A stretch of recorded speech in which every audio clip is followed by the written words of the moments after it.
Hey everyone, welcome to the beginner's guide to the Caro-Kann opening. It is one of the most solid and easy to play openings, making it ideal for beginners and intermediate players. With that being said, let's get started.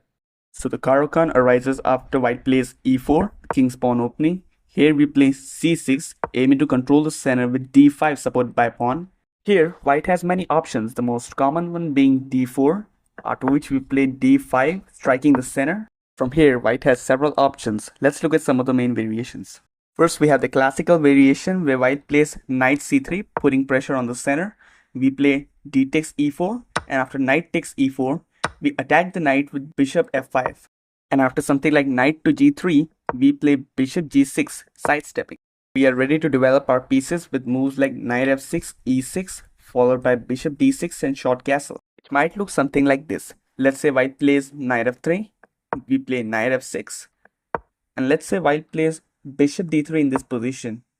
Now we can trade the bishops, and after queen recaptures, we can play e6. Let's say white plays short castles in this position.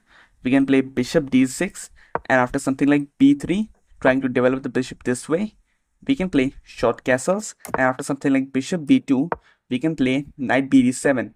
Next, we can develop the queen and bring the rooks to the center. And now we have a very easy to play position. Let's move on to the next variation.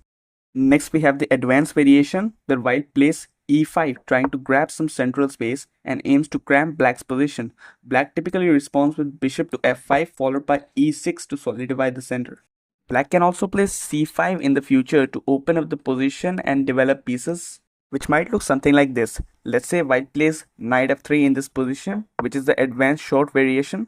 We can play e6, and after something like bishop to e2, we can play c5 right away, or we can play knight bd7. Let's say we play c5, and after something like short castle, we can play knight c6. In the future, we can develop our knight like this, develop our bishop, and bring the rook, and we have a very pleasant position. But instead of playing bishop f5 followed by e6, we can also play c5, trying to attack the white center right away. If white takes us, we can play e6 followed by winning the pawn back.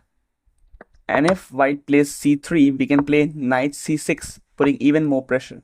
And in the future, we can develop our bishop like this, play e6, develop the knight, develop the other bishop, and castle shot. It might look something like this. Let's say white plays knight f3.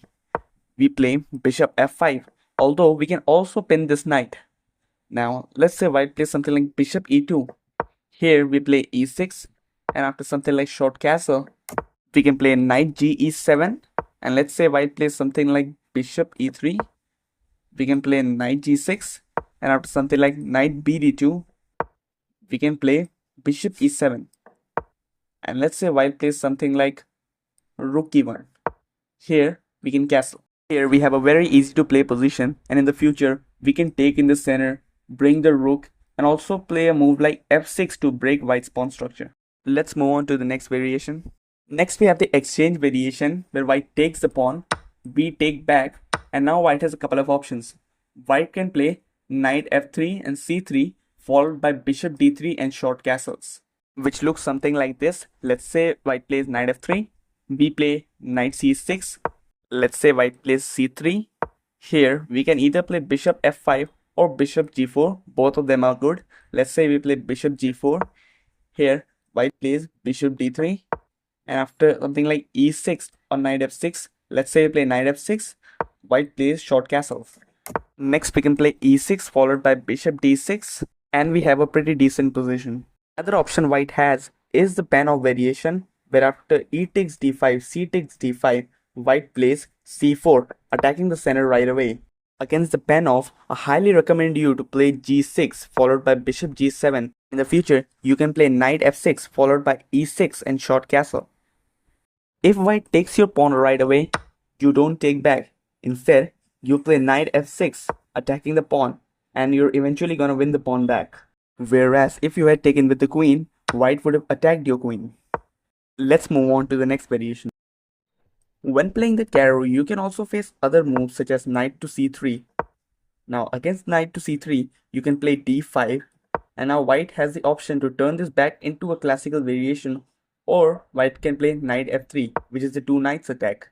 Against the two knights attack, you can play knight f6, attacking the pawn, and after something like e5, you can play knight e4. And if they take you, you can simply take back, and let's say they play something like d4, then you can just take their knight, and after they take back, you can play c4, attacking the center. You have plenty of space, and in the future, you can develop your pieces naturally and castle shot. When playing the advanced variation, another move that you're gonna face after bishop to f5 is the move h4. Now h4 is a very aggressive move. It is known as the tall variation, and when you play your standard e6, then white can play g4, and after bishop to e4, white can play f3, and after you retreat your bishop back, white can play h5, which traps the bishop. So you can't play e6. Instead, I highly recommend you to play h6 to create a getaway square for the bishop. So that's what I have for you today. I hope this guide will help you understand the Caro-Kann defense a little better. If you enjoyed this video, give it a thumbs up, subscribe, and hit that bell icon so you don't miss any future content. Leave a comment below on which variations you find the most interesting or challenging. Thanks for watching. See you next time.